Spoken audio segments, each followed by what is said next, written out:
अस्सलाम वालेकुम दोस्तों। पाब्लो एस्कोबार को दुनिया किंग ऑफ कोकेन के नाम से जानती है।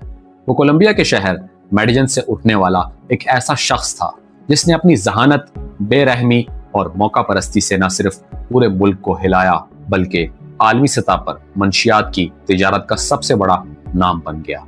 इसकी कहानी एक तरफ दौलत, ताकत और सियासत की है और दूसरी तरफ जुल्म, खून रेजी और तबाही की। पाब्लो एस्कोबार को कुछ लोग रॉबिन हुड जैसा निजात दहिंदा समझते थे जो गरीबों के लिए घर और मैदान बनवाता था, जबकि दूसरों के लिए वो एक खूनख्वार मुजरिम था जिसने हजारों बेगुनाहों की जान ले ली।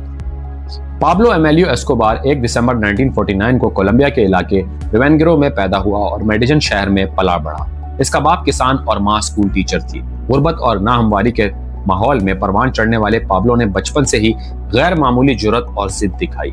नौमरी में ही छोटे मोटे जुराइम